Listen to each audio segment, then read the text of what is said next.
is if you say, all right, when I'm 42, would I rather own $10 million worth of real estate with $8 million worth of debt? Or would I rather own $3 million worth of paid for real estate? Yeah, I think the clear answer is the $3 million. Yeah. Let me ask you a question. In 20 years, who do you want to be?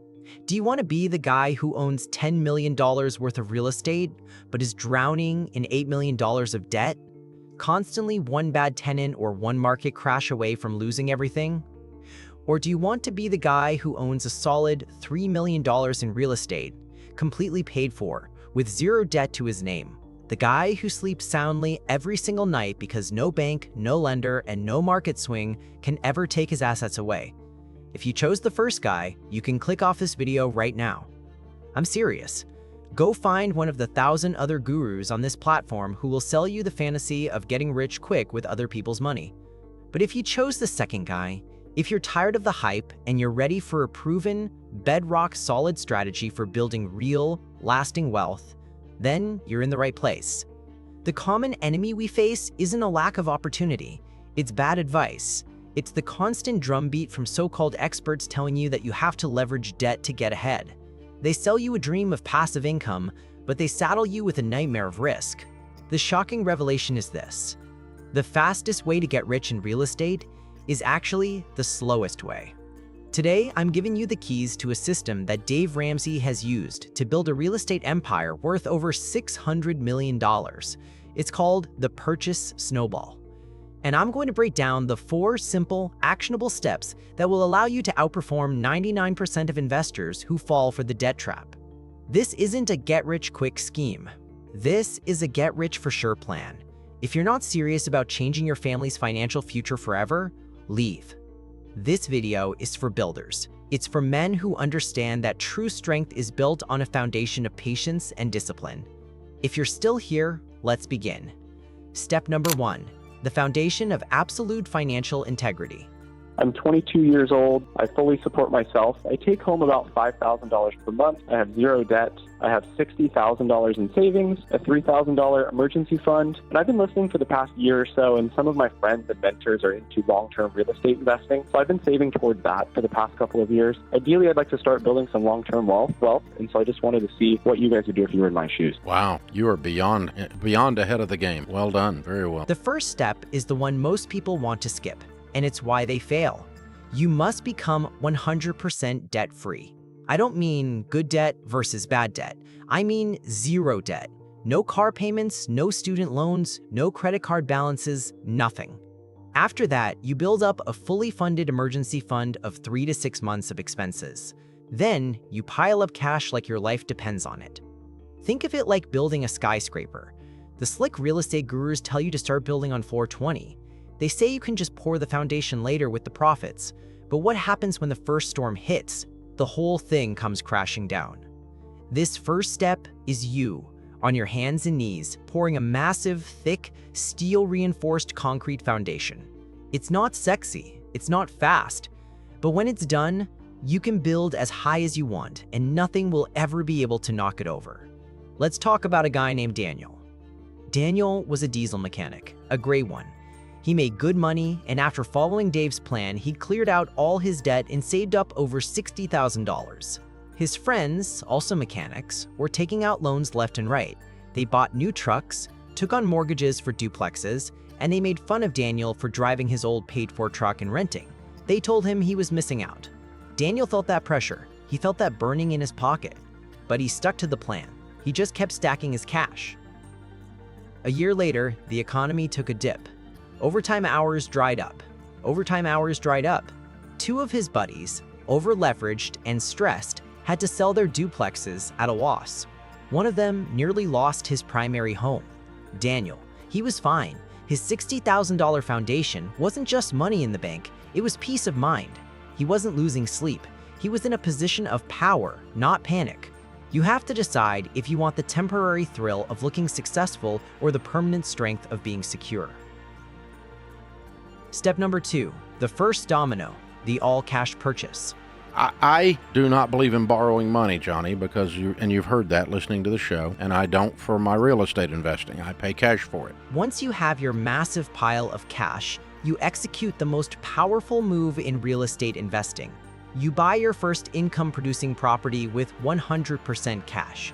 No mortgage, no loan, no bank. You write a check and you own it. The title is yours. The asset is yours. The income is yours. It's like the difference between owning a golden goose versus leasing one. When you use a mortgage, you have a goose that lays golden eggs. But the farmer can come and take that goose back anytime you miss a payment. The goose is never really yours. It lives on his farm.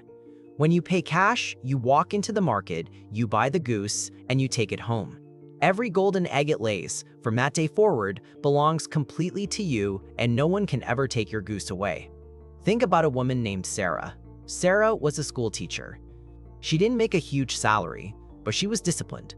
For 5 years, she lived on a tiny portion of her income and aggressively saved the rest. She watched her friends buy their first homes with 5% down, complaining constantly about property taxes, insurance, and the stress of their huge mortgage payments. Finally, Sarah had saved up $150,000. She found a small 2-bedroom condo in a decent working-class neighborhood, and she bought it with cash. The day she closed, she felt a sense of peace her friends would never understand. The first rent check she received didn't get split between a dozen different expenses. A small amount went to taxes and insurance, and the rest went directly into her pocket. While her friends were celebrating their passive income that barely covered the interest on their loans, Sarah was making pure profit from day one. Choosing to pay cash is choosing to be the master of your investment, not a servant to the bank. Step number 3, the engine room, aggressive reinvestment. And then I took all of those rents, net of expenses, and any other money I could, and I threw it in an index fund until I had enough to buy another property. And then I took all the rents from the 2 properties and any money I could scrape together from anywhere else, book royalties or whatever else, and I bought another property for cash. And every time I bought another property for cash, I had more cash flow to buy another property faster than I did the one before. This is where the magic begins to happen. You take every single dollar of rent from that paid-for property, and you combine it with every extra dollar you can scrape together from your primary income. All of that money goes into one pile, one fund. Your only goal is to build up the cash to buy the next property. You don't upgrade your lifestyle, you don't buy a new car, you become a relentless, focused, cash-stacking machine. This is the purchase snowball. Think of a small snowball at the very top of a huge snowy mountain. That first push is the hardest. You have to roll it yourself, and it barely grows. It's slow. It feels like you're not making progress. That's you saving for your first property. But once you get it rolling, it starts picking up more snow on its own. It gets a little bigger and starts moving a little faster. That's your first rental property, adding its own rent to your savings. You are now fueling the snowball with 2 sources of income. Let's go back to Daniel, the mechanic. He finally saved up enough to buy a small, single-family home for cash in a town an hour away where prices were cheaper. It rented for $1,400 a month. After setting aside money for taxes, insurance, and future repairs, he was clearing about $1,000 a month in pure profit. Now, instead of just saving from his mechanic's salary, he had that extra $1,000 a month, $12,000 a year, being shoveled directly into his property number 2 fund. He had started an engine. That one property, that one domino he pushed over, was now working for him 24 hours a day, 7 days a week, actively helping him buy the next one. It took him 4 years to save for the first house. With the help of the rent, he calculated he could buy his second identical house in just 2.5 years. This step is about turning your asset into an employee that works tirelessly to help you acquire your next asset. Step number 4, the acceleration compounding properties. And the slower start ends up with a faster end. The faster start ends up with a slower end. My way is slower start, but has a big time payoff at the end because it hockey sticks from an exponential mathematical equation perspective. This is the payoff. This is the part that the short-sighted, leveraged investors never get to experience. Once you buy your second property for cash, you now have the rent from 2 properties, plus your own savings, all being funneled into buying the third property. Then it's the rent from 3 properties buying the fourth. the time between each purchase shrinks dramatically. This is the hockey stick curve Dave Ramsey talks about. It starts slow, slow, slow. Then it goes nearly vertical. This is the difference between simple addition and true exponential growth. It's a rocket launch. The first stage, getting off the ground, takes an unbelievable amount of energy and time. That's your first property. The second stage fires, and with less gravity to fight, it pushes you further, faster. That's your second property. By the time the third and fourth stages fire, you are moving at an incredible velocity. Let's finish Sarah's story. It took her 5 years to buy her first condo. With the rent from that one, plus her savings, it took her 3 years to buy the second one. Now, with 2 rents coming in, she bought her third property, a duplex, in just 18 months.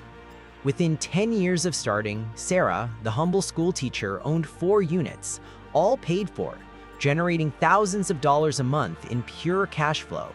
Meanwhile, her friends who took out big mortgages 10 years ago, they're still just paying off the interest on their first properties. They have very little equity and even less cash flow. They started faster, but Sarah finished wealthier.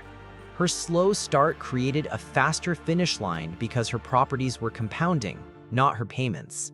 This is the reward for your patience. You unleash a financial force so powerful, it begins to build wealth for you at a speed you never thought possible. So, there you have it.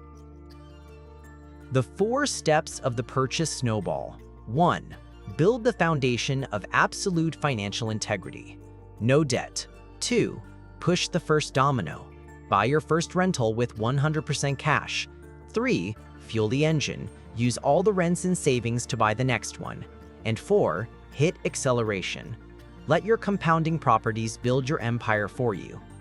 Listen to me. Your financial future is not determined by your salary. It is not determined by the economy. It is determined by your choices and your discipline. This path isn't easy. It requires patience in a world that screams for instant gratification. But it is a path to a level of wealth and, more importantly, a level of peace that 99% of people will never experience. You can do this. So here's your call to action. I don't want you to like or subscribe. I want you to log off of YouTube when this video is over, and I want you to take one simple, real-world step. Open a new, separate, high-yield savings account right now. I don't care if you only put $10 in it to start. And I want you to nickname that account Property Number 1. That's it. That's your first push of the snowball. That is the first concrete you are pouring for your skyscraper. Stop watching videos and start building.